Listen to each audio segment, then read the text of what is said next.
Okay, so, Marvin, I usually start by telling people, informally Mm-hmm. that I'm working on my eye contact. Okay. So if you feel like I'm not looking at you, let me know, please. Let me know. It's all good, Ratlet. I can see. I mean, I'm here. We're here. Okay, great. Like, it's like a social norm to look at people when you talk, but it's something I struggle with. It's okay, Ratlet. It's okay. Okay, thank you. It's okay. Can I was gonna get a high five or something, but I don't know. Yeah, Marvin, shake my hand. Boom, boom. There it is. Marvin, How you doing, Ratlet? How you doing, Ratlet? Okay, so I know we've. Hello. Hi, sorry. Feel free to come in. We're just filming something for the show right now. You got lucky. Hi. So Marvin, can we pretend that we've never met before? Okay, yes, we can. I don't know who you are, Ratlet. Okay. Hi. Hi. I'm Ratlet. Hi, Ratlet. I'm Marvin. Nice to meet you. Hi, Marvin. What's your last name? Touré. Wow, beautiful. Thank you. Thank you so much, Ratlet. What's your last name, Ratlet? It's actually Pesquinche. Pesquinche. Yeah. Nice. Okay. Yeah, it comes from this word. I think it's Tepesquintle. Oh. It's a type of rat. It's a type of rat? Yeah, it's like a rodent that lives in Central and South America. Wow, I learned a lot today. I'm learning a whole lot. This is great. Ratlet. So Marvin, I heard you have a show upstairs. I do have a show upstairs, Ratlet. My show is upstairs, literally on the other side of the ceiling, right there. Exactly, yes. I do have a show. What is it? The show is called The Blood is the Water. That's the show. Ooh, I know, kind of spooky, yes. Can you explain what that means? Explain? Oh, wow, okay. Do we want like a fun answer? Do you want a more formal, I'm giving a lecture answer? What kind of answer do you want, Ratlet? I mean, me personally, I always like fun, but be true to you. Okay, you know? All right. So the show is about fun answer. Are you familiar with Powerpuff Girls, Ratlet? Oh, yeah, I think I know that. Okay, cool. So when I was younger, there was a game on CartoonNetwork.com where you could play as Professor X. Ratlet and I would like to apologize to the Powerpuff Girl community because I think I said Professor X. It's Professor Utonium. I'm sorry, Ratlet. I don't know why I said that. Professor Utonium. Yes. All right. Back to the interview.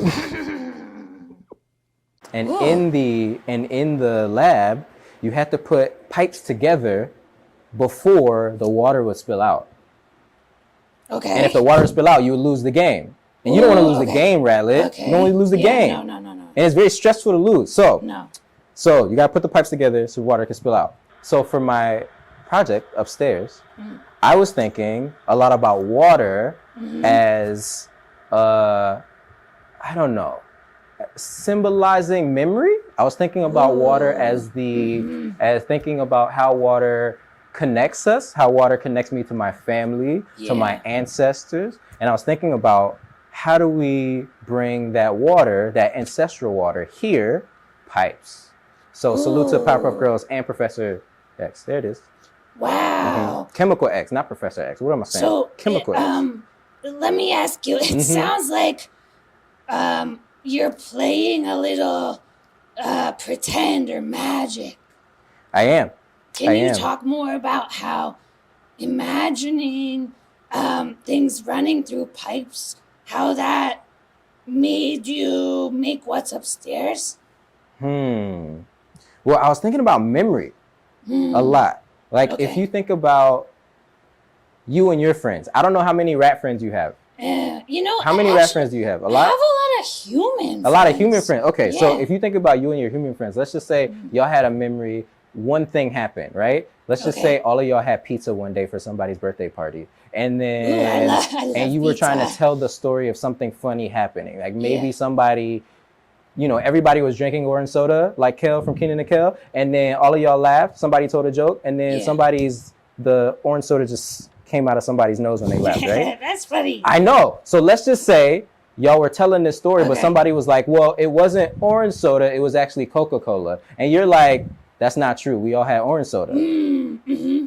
See? So it's like, I think about memory as like, you have to sort of consult everybody who was there to see what actually happened.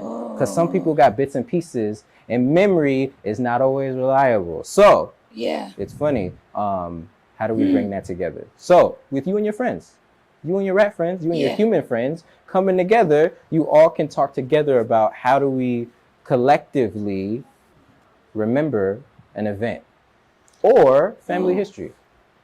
That's really, really interesting. Thank you. Yeah, like, what if we all are wrong? I know, right? That's scary. Mm-hmm. It is, Ratlet. Can you tell me more about what it looks like upstairs? So, okay, so there's a piece that is permanent here called handrail, right? Okay. And it has water coming down both sides of the handrail. I know, it's really cool. And it's one of the permanent pieces that they kept here in the museum. And I wanted to be in connection and sort of like in conversation with that work. So there's a lot of references to water in the piece, but instead of water, I use black resin. Yes, I did. I used black resin. Mm-hmm. Okay. I use black resin. And the pipes aren't actually made of metal or PVC. They're made of thread. Ooh. Okay, like thread connections. I'm picking up on some stuff. You're really smart. Me, Rattler, you're smart. You're smart, Rattler. You're smart. You got all that. You got all that. I'm just, thank you, Rattler. Oh, thank you. Hold on. I need to shift around my body for a second. Okay.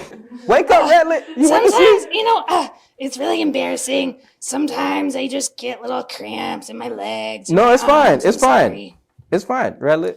Rattler, I do like your hoodie. It's a nice hoodie. This is a zip up situation. I like this. Yeah, this is fly right here. This is actually all my clothes were made by my friend Isla, her mom. Isla? Yeah, do you know her? I do.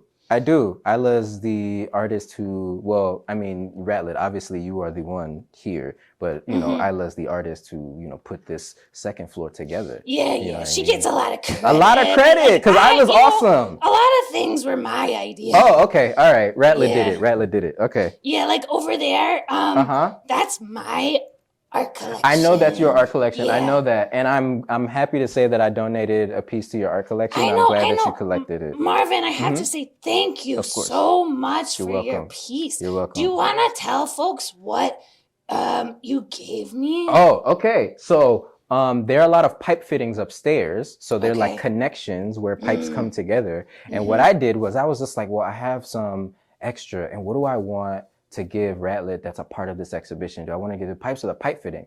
But I was like, what's fun is that those pipe fittings are painted with cocoa powder. I know. What? And also dirt from Georgia. Because I'm talking a lot about where I grew up. So and the same paint that's on the wall. So there's cocoa powder, Georgia clay, and the paint from the walls on there, and it's made with black resin. Wow. So it's a piece of like all of these parts of the show that I wanted to give you, Ratlet. So thank you. Thank you for allowing me to be in the exhibition, because that's awesome. And like, those are places you're kind of from, right? I know, yeah. I grew up playing in the creek in Georgia, North Fork Peachtree Creek, that ran behind our apartment complex in Atlanta. And we would go down there and play, even though we weren't allowed to play because, there's things in the creek. Yeah. However, we would go down there and then we'd walk behind the building and have to like hose ourselves down behind the building with the hose just to make sure that they didn't see that we had sand and dirt on each other. But, and I wanted to give you, a piece of, where I grew up and the places that I'm from. And that cocoa powder is from Côte d'Ivoire, which my entire family's from, in the Ivory Coast, the Ivory Coast in West Africa. So, put it all in there. Yeah, do you ever use the cocoa to make tasty treats? Tasty treats? Yes, sometimes, but it got to be conflict-free chocolate, because we ain't playing that, because y'all are here exploiting chocolate farmers. What does that mean? So conflict-free chocolate is cocoa that's been harvested specifically and ethically with the farmers in mind, making sure that they're getting equal profits, make sure they're not being exploited, make sure no child labor is being used in the making of it. Because while these chocolate companies here in America and in Belgium and Europe, and the broader Europe, are making billions of dollars off of the industry, you know, some of these farmers are only getting as much as like $1 a day for all of that. So yes, you know, make sure we, you know, are ethical chocolate people. Ethical chocolate. Yes. Yeah, it seems really important that I'd want to eat chocolate that didn't involve kids not being able to play like you did. I know. Yes, and it's important. So, you know, there's a lot of like seals and stuff on the actual bar. So just make sure you're looking at the bar to make sure that there's like the fair. You. Thanks for that tip. Yes. Back to you playing, and it seems like what a good childhood to get to play in a creek. Can you tell me more about what you played with your friends? What I played with my friend? So what we did, I went through like a brief, maybe 6 months of trying to skateboard. Okay. Didn't work. I think I got up to maybe a little bit of an ollie, and then I was like, this is not for me. I blame Tony Hawk and America Wasteland on PlayStation 2 for that, for making me think I could do that. But it was great. It was fun. What else did I play? You know, we played games, you know, tag. You know, tag. Like we played like sports. There was like some football in the neighborhood, little soccer, whatever, you know. So we played a lot of stuff. Cool. And speaking of skating, I heard there's another type of skating you like to do. Yes, there is. So while I was doing the sort of exploratory work for this exhibition, initially in the beginning months, I didn't really research anything. I was like, I kind of want to go skating. And I did. So that kind of skating was the quads, was like roller skating. You know, back in, you know, where you get on the rink and you just, you know, got the quads. Some people got the pom-poms on their stuff. Like there's also, it's really cool. I went to this place called Neville Rollerdrome on Neville Island here. And it's that adult night. There's some skaters there. I'm talking about like, there's, lights that people have, like LEDs on the skates. There's like airbrush names. People have jackets and shirts. Like they have leather bags that have their like skate names on it. It is crazy. Like people have been skating for 30, 40 years. But me, I'm not that good. I'm not going to say that I skated like that, but like I learned a little bit more, you know, shout out to Pittsburgh Skate Family, because they have like, you know, a little, they have a class here on the north side. So I went there. It was great because it felt like a family barbecue. I brought some of my friends. That's so fun. They fed us like, they had chips and water. They also had like curry chicken the first day we were there. It was crazy, but I learned how to skate. You know, salute to Miss Rhonda, who put us on a yoga mat and held my hand as I was like trying to get my balance back up under me. And you know, Rico, Miss Donna, Miss Rhonda, they all helped, and you know, we were there skating, and it was great. So nice. And now, you know, I bought my own pair of skates, which was great. Wow. You know, and of course, you know, they're black because it gotta look nice, you know? Like you have the fit. I also have to have the fit while I'm skating. Yeah, I like your outfit today. Thank you. You know, I try, you know, a little bit. I'm trying to get like you. That's what I'm actually trying to do. Thank you. Oh my gosh, I'm just a little flattered. Do you think I could go skating with you? Yeah, of course. I mean, we could get some. We gotta get some custom skates for these. But we could do it. We could totally do it. Okay. You know what? You know what you need to do? What? You need to stop playing, and you need to ask Isla to make you some skates. Okay. Because you're saying that she's getting too much credit for all of this. I know. I remember you said that, but she can make you some skates. Yeah, I think we're gonna have to work something out. Yes. I really want to go skating with you. Yes. And we could do that. Marvin, thanks so much for being with me here today. I really appreciate your time. I think you're an amazing artist. Thank you, Ratlet. I really admire your show upstairs. Thank you, Ratlet. It's really like beautiful and makes me think deeply about the materials we are surrounding ourselves with and family. So thanks. And could I maybe end the interview with like a hug? A hug? You want me to hug? Okay, I get a hug. Rattle it! Thank you for letting me be in your collection also. yeah. I mean, thank you. And call me back anytime. This was really fun. Oh, yeah. We'll go skating. Yes, we will. You better ask Isla to make you some skates. Oh, Stop playing. I'm going to ask her. Okay. Thank you. Thanks, Red Lit. Everybody. Bye, Thanks. everybody. Bye.